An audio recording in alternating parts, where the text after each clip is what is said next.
بسم اللہ الرحمن الرحیم۔ السلام علیکم ناظرین، بصیرت ٹی وی کے پلیٹ فارم سے حافظ مدثر فاروق حاضر خدمت ہے۔ ناظرین محترم، چند روز قبل ہمارے اسی چینل پہ ووٹنگ کا ایک سلسلہ منعقد ہوا، جس میں 3 مختلف ٹاپکس کو رائے عامہ جاننے کی خاطر آپ لوگوں کے سامنے رکھا گیا۔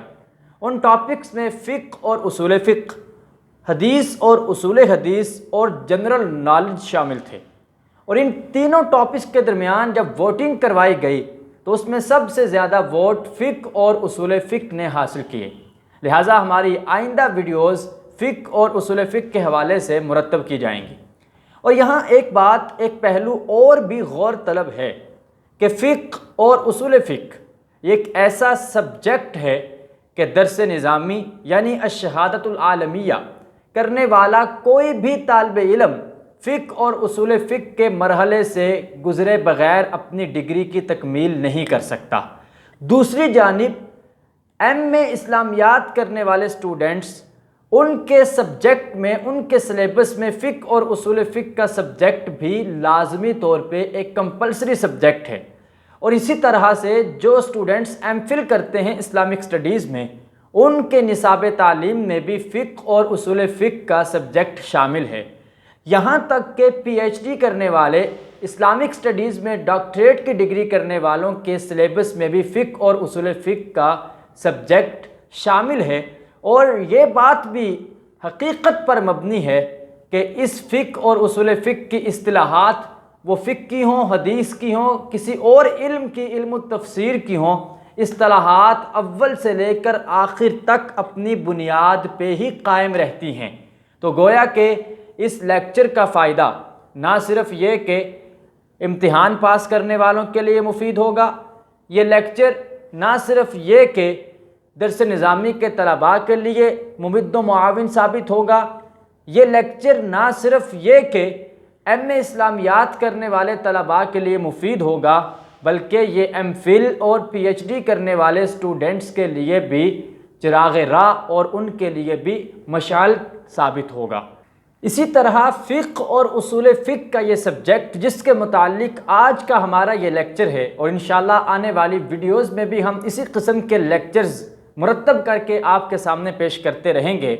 یہ فقہ اور اصول فقہ کا سبجیکٹ ایسا ہے کہ ایف پی ایس سی ہو یا پی پی ایس سی ہو، فیڈرل پبلک سروس کمیشن ہو یا پنجاب پبلک سروس کمیشن ہو، Khyber Pakhtunkhwa public service commission ہو یا بلوچستان یا سندھ پبلک سروس کمیشن ہو، گویا کہ جتنے بھی N T S, U T S اور دیگر مقابلہ جاتی امتحانات ہمارے ملک پاکستان میں یا اور بھی کئی جگہ پہ کسی دوسرے ممالک میں منعقد ہوتے ہیں، ان تمام میں اگر فقہ اور اصول فقہ کا سبجیکٹ شامل ہے تو یہ لیکچر انشاءاللہ العزیز ان تمام کے لیے بہت زیادہ ہیلپ فل ثابت ہوگا اور بہت زیادہ اس لیکچر سے ہیلپ لی جا سکے گی۔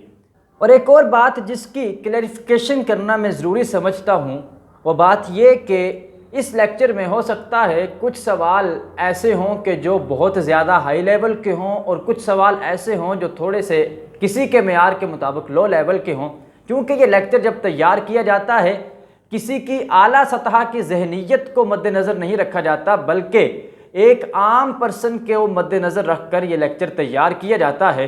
اس وجہ سے کوشش یہی ہوتی ہے کہ ان سوالات میں چھوٹی سے چھوٹی چیز کو بھی واضح طور پہ واشگاف الفاظ میں بیان کر دیا جائے۔ اس وجہ سے اس لیکچر میں ہو سکتا ہے کہ کوئی معمولی سا سوال ہو لیکن وہ کسی عام شخص کو سمجھنے میں اس میں کوئی مشکل پیش آ رہی ہو، تو انشاءاللہ ہماری کوشش یہی ہوگی کہ اس لیکچر کے تھرو ہم مکمل طور پہ رہنمائی کر سکیں۔ تو آج کا ہمارا پہلا سوال ہے کہ لفظ اصول لغت میں کیا ہے؟ جیسے ہم نے ذکر کیا اصول فقہ، اب اصول کیا ہے؟ تو اصول، لفظ اصول لغت میں اصل کی جمع ہے۔ جیسے ہم لفظ بولتے ہیں اصل، در اصل، اس اصل کی جمع اصول ہے، اور اصل واحد ہے، سنگولر ہے، پلورل اس کا اصول ہے۔ نیکسٹ کویسچن، اصل کے معنی کیا ہیں؟ اب ہم اصول کے معنی تلاش کرنا چاہ رہے ہیں کہ اصول کے کیا معنی ہیں۔ اصول جمع ہے، اس کا واحد اصل ہے۔ جب ہمیں اصل کے معنی معلوم ہو جائیں گے، اصول کے معنی خود بخود ہمارے سامنے آ جائیں گے، تو نیکسٹ ہمارا سوال ہے اصل کے معنی کیا ہیں؟ اصل کے معنی ہیں بنیاد یا جڑ وغیرہ۔ اگلا سوال، فقہ کا لغوی معنی کیا ہے؟ فقہ کا لغوی معنی سمجھنا اور جاننا ہے۔ نیکسٹ کویسچن، احکام شرعیہ کے دلائل کتنے ہیں؟ احکام شرعیہ کے دلائل 4 ہیں، اور یہ تفصیل ہے بہت بڑی کہ احکام شرعیہ کے دلائل 4 ہیں، وہ کون کون سے ہیں؟ انشاءاللہ العزیز اس لیکچر میں بھی اس حوالے سے رہنمائی ہوگی، اور آئندہ آنے والے لیکچرز میں بھی بالترتیب ان حوالوں سے مختلف رہنمائی کے پہلو موجود ہوں گے۔ اگلا سوال، شرعی دلائل میں سے پہلی دلیل کون سی ہے؟ دلائل شرعیہ میں سے پہلی دلیل قرآن مجید ہے۔ اگلا سوال، دلائل شرعیہ میں سے دوسری چیز کیا ہے؟ ادلہ شرعیہ میں سے دوسری چیز سنت رسول اکرم صلی اللہ علیہ وآلہ وسلم ہے۔ اگلا سوال، سنت کی کتنی اقسام ہیں؟ ناظرین محترم، یہاں میں ایک بات واضح کرتا چلوں کہ ہم نے دلائل شرعیہ کی اقسام بیان کی کہ وہ 4 ہیں۔ 4 میں سے پہلی قرآن مجید، دوسری دلیل شرعی وہ سنت رسول اکرم صلی اللہ علیہ وآلہ وسلم۔ اب یہاں پہ ایک نیا سوال آیا کہ جب سنت کا ذکر آیا تو سنت کا بھی پتہ ہونا چاہیے کہ سنت کی کتنی اقسام ہیں، سنت کسے کہا جاتا ہے۔ جو دیگر 2 دلائل شرعیہ ہیں ان کے حوالے سے انشاءاللہ آگے جا کے ہم مزید جب سنت کی بحث ختم ہوگی اس کے حوالے سے پھر مزید ہم گفتگو اسی لیکچر میں آپ کے سامنے پیش کریں گے۔ تو اب ہمارا سوال ہے کہ سنت کی کتنی اقسام ہیں؟ سنت کی 3 اقسام ہیں۔ اگلا سوال، وہ اقوال جو حضور اکرم صلی اللہ علیہ وآلہ وسلم کی زبان مبارک سے نکلے ہوں انہیں کیا کہا جاتا ہے؟ ان اقوال کو سنت قولی کہا جاتا ہے۔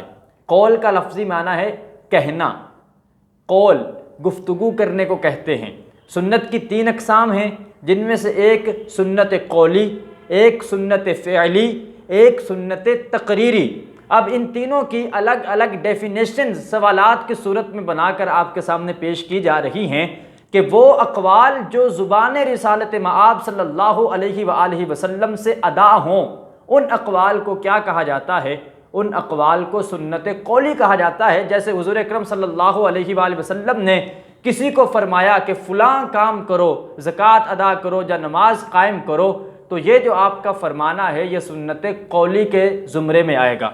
اگلا سوال، افعال نبوی صلی اللہ علیہ وآلہ وسلم کو کیا کہا جاتا ہے؟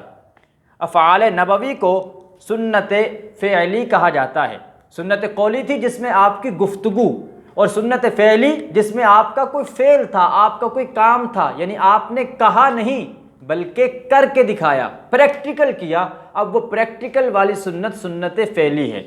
سنت کی تیسری قسم بھی ہے، وہ سنت تقریری ہے، جس کے بارے میں ہمارا اگلا سوال بھی ہے کہ ایسا کام جو آپ صلی اللہ علیہ وآلہ وسلم کی موجودگی میں کیا گیا اور آپ نے اس پر خاموشی اختیار فرمائی یا تعریف کی، اسے کیا کہتے ہیں؟ ایسے عمل کو سنت تقریری کہتے ہیں۔ دلائل شرعیہ میں سے دوسری دلیل سنت رسول اکرم صلی اللہ علیہ وآلہ وسلم۔ سنت کی اقسام 3، سنت قولی جو حضور کی زبان سے جملہ نکلا ہو، سنت فعلی جو آپ صلی اللہ علیہ وآلہ وسلم نے کام کر کے دکھایا ہو، اور سنت تقریری کہ نہ آپ کی زبان سے جملہ نکلا نہ آپ نے کر کے دکھایا، بلکہ کسی صحابی نے آپ کے سامنے کوئی کام کیا، آپ نے اس کام سے منع نہیں فرمایا بلکہ اس کام کو دیکھ کر خاموشی اختیار کی یا اس کام کو پسند فرمایا، تو یہ دلیل ہے کہ وہ کام بھی سنت ہے، اور یہ سنت تقریری ہے، یعنی جس کو دیکھ کر یا جس کو سن کر آپ صلی اللہ علیہ وآلہ وسلم نے اظہار ناراضگی یا اظہار خفگی نہ فرمایا ہو، وہ چیز بھی سنت میں شامل ہو جاتی ہے، اور یہ سنت کی تیسری قسم ہے جسے اصطلاح شرع میں سنت تقریری کہتے ہیں، اور سنت دلائل شرعیہ میں سے دوسرے نمبر پر، دوسرے درجے پر ہے۔ اگلا سوال، دلائل شرعیہ میں سے تیسری چیز کو کیا نام دیا جاتا ہے؟ دلائل شرعیہ میں سے تیسری چیز کو اجماع کہا جاتا ہے۔ نیکسٹ کویسچن، ادلہ اربعہ میں سے چوتھی دلیل کا نام کیا ہے؟ ادلہ اربعہ میں سے چوتھی دلیل کا نام قیاس ہے۔ سوالات کا جہاں سے آغاز ہوا تھا وہاں سب سے پہلا سوال یہی تھا کہ ادلہ شرعیہ کتنی ہیں، دلائل شرعیہ کتنے ہیں؟ وہ 4 تھے۔ پہلا قرآن مجید، دوسرا سنت رسول، تیسرا اجماع یعنی جس پہ علماء کا اجماع ہو، اتفاق ہو، اور چوتھا قیاس۔ قیاس کیا ہوتا ہے، قیاس کا لفظی معنی کیا ہوتا ہے، اس حوالے سے تھوڑی سی وضاحت کر کے اگلے سوال کی طرف میں بڑھتا چلوں گا۔ قیاس کہتے ہیں کہ ایسی چیز جو قرآن میں پائی جائے، کوئی علت، کوئی ریزن پائی جائے یا قرآن یا سنت میں موجود ہو، اس علت مشترکہ کی وجہ سے کسی بعد میں پیدا ہونے والے مسئلے میں اسی علت کو تلاش کرتے ہوئے وہ حکم لگا دینا قیاس کہلاتا ہے۔ جیسے مثال کے طور پہ قرآن پاک میں حکم ہے کہ خمر یعنی شراب یہ حرام ہے۔ اب شراب حرام ہے، اس کی علت کیا ہے؟ کیونکہ وہ نشہ آور ہے، اس میں نشہ آ جاتا ہے۔ اب آج کے دور میں افیون کا کیا حکم ہے؟ اگر کوئی افیونچی ہے، وہ افیون اس کی عادت میں شامل ہے، تو کیا وہ افیون کا استعمال حرام ہے یا حلال ہے؟ اب قیاس کیا جائے گا کہ شراب کی حرمت کیا ہے، اس کی ریزن کیا ہے، اس کی علت کیا ہے؟ وہ نشہ دلانا ہے۔ اب کیا افیون کے استعمال کے بعد کسی انسان کو نشہ آتا ہے، وہ نشے میں مبتلا ہوتا ہے؟ اگر تو وہ نشے میں مبتلا ہو جاتا ہے، پھر قیاس کیا جاتا ہے شراب کے مسئلے پر کہ جس طرح شراب وہ نشے کی وجہ سے حرام ہے، اسی طرح سے افیون کا استعمال بھی نشے کی وجہ سے حرام ہے۔ تو ان دونوں کو ملا کر علت مشترکہ کی بنا پہ جو حکم لگایا جاتا ہے اسے قیاس کہا جاتا ہے، اور قیاس ادلہ اربعہ میں سے چوتھی دلیل کا نام ہے۔ اگلا سوال، ایسا لفظ جو انفرادی طور پر کسی معین معنی کے لیے بنایا گیا ہو اسے کیا کہتے ہیں؟ ایسے لفظ کو خاص کہتے ہیں۔ اصول فقہ میں خاص، عام، مشترک، مؤول یہ ساری بحثیں ہیں، تو یہ اصطلاحات ہیں۔ خاص کسے کہتے ہیں؟ ایسا لفظ جو انفرادی طور پر کسی معین معنی کے لیے بنا ہو وہ خاص ہوتا ہے۔ اگلا سوال، خاص کی کتنی اقسام ہیں؟ خاص کی 3 اقسام ہیں۔ نیکسٹ کویسچن، اگر معین معنی کوئی شخص یا فرد ہو تو اسے کیا کہتے ہیں؟ اگر وہ معین معنی کوئی شخص یا فرد ہو تو اسے خاص فردی کہتے ہیں، جیسے کہ زید یا احمد، کہ زید بھی ایک فرد کا نام ہے، احمد بھی ایک فرد کا نام ہے، تو اس وجہ سے ایسا خاص کہ جس میں کوئی معین شخص، کوئی فرد ہو، تو اس وقت وہ خاص فردی کی قسم بن جاتا ہے۔ پھر ایک خاص ہے جو خاص نوعی ہے، یعنی نوع قسم ہے، اس کی کیا مثال ہے، اس کے کیا احوال ہیں، اور اس کی کیا کیٹیگری بن سکتی ہے۔ اس حوالے سے اگلا سوال ہے کہ اگر معین معنی نوع ہو یعنی قسم ہو تو اسے کیا کہتے ہیں؟ اگر معین معنی نوع ہو تو اسے خاص نوعی کہتے ہیں، جیسے راجلن یا امرأتن۔ راجلن یعنی آدمی، یہ انسان کی ایک نوع ہے، یعنی مذکر انسان ہے، اور امرأتن عورت، یہ انسان کی ایک نوع ہے، یعنی مؤنث۔ تو یہ ایک نوع کو مذکر یا مؤنث، اس میں سے ایک قسم کو واضح کرتا ہے۔ اگلا سوال، اگر معین معنی جنس ہو تو اسے کیا کہتے ہیں؟ معین معنی جنس ہو تو اسے خاص جنسی کہتے ہیں، جیسے انسان یا حیوان وغیرہ۔ انسان ہوگا تو وہ ظاہری بات ہے انسان کی جنس پر شامل ہو رہا ہے، حیوان ہوگا تو وہ حیوانیت کی جنس پر شامل ہو رہا ہے۔ تو اس وجہ سے اگر کوئی معین معنی کسی فرد سے متعلق ہو وہ خاص فردی ہوگا، اگر معین معنی کسی نوع سے متعلق ہو وہ خاص نوعی ہوگا، اگر معین معنی کسی جنس سے متعلق ہو تو وہ خاص جنسی ہوگا۔ ہر ایک کی مثال آپ کے سامنے پیش کی گئی ہے تاکہ سمجھنے میں اور افہام و تفہیم کے مرحلے میں آسانی رہے۔ نیکسٹ کویسچن، خاص کا حکم کیا ہے؟ خاص نوعی ہو، خاص جنسی ہو، خاص فردی ہو، ان تینوں کا حکم ایک ہی ہے، اور وہ حکم کیا ہے؟ خاص کا حکم یہ ہے کہ اگر خاص کتاب اللہ میں ہو تو اس پر عمل کرنا ضروری ہے، یعنی اگر خاص کی کوئی مثال قرآن مجید میں ہو اس پر عمل کرنا واجب اور ضروری ہے۔ اگلا سوال، اگر خاص کے مقابلے میں خبر واحد یا قیاس آ جائے تو اس صورت میں کیا کیا جائے گا؟ اگر خاص کے مقابلے میں خبر واحد یا قیاس ہو تو دونوں کے درمیان تطبیق کی جائے گی۔ تطبیق کہتے ہیں درمیانی راستے کو، یعنی کوئی ایسا راستہ نکالا جائے گا کہ خبر واحد یعنی حدیث پہ بھی عمل ہو جائے اور خاص پہ بھی عمل ہو جائے جو قرآن مجید میں ہے۔ تاکہ دونوں کے درمیان تطبیق کرتے ہوئے دونوں صورتوں پہ عمل کرنا ممکن ہو جائے۔ اگلا سوال، اگر خاص اور خبر واحد یا قیاس کے مابین تطبیق کی کوئی صورت ممکن نہ ہو، اس صورت میں کیا کیا جائے گا؟ تطبیق کی کوئی صورت ممکن نہ ہونے کی صورت میں خاص پر عمل کیا جائے گا، خبر واحد یا قیاس کو ترک کر دیا جائے گا۔ گویا خاص پر عمل کرنا ہر حال میں ضروری اور واجب ہے۔ اگلا سوال، وہ غلام جو اپنے مالک کے پاس سے بھاگ جائے کیا کہلاتا ہے؟ فقہ کی اصطلاح میں ایسے غلام کو عابق کہتے ہیں، یعنی اپنے آقا سے، اپنے مالک سے بھاگا ہوا۔ اگلا سوال، حرم میں حج و عمرہ کے لیے میقات کے باہر سے آنے والے شخص کو کیا کہتے ہیں؟ یہ ساری کی ساری فقہ کی اصطلاحات ہیں۔ ایسا شخص جو حج کرنے کے لیے میقات کے باہر سے آتا ہے اور اسے کیا کہتے ہیں؟ ایسے شخص کو آفاقی کہتے ہیں۔ اگلا سوال، کسی شرعی عمل میں کمی کی وجہ سے وقت کے اندر ہی اس عمل کو دوبارہ ادا کرنا کیا کہلاتا ہے؟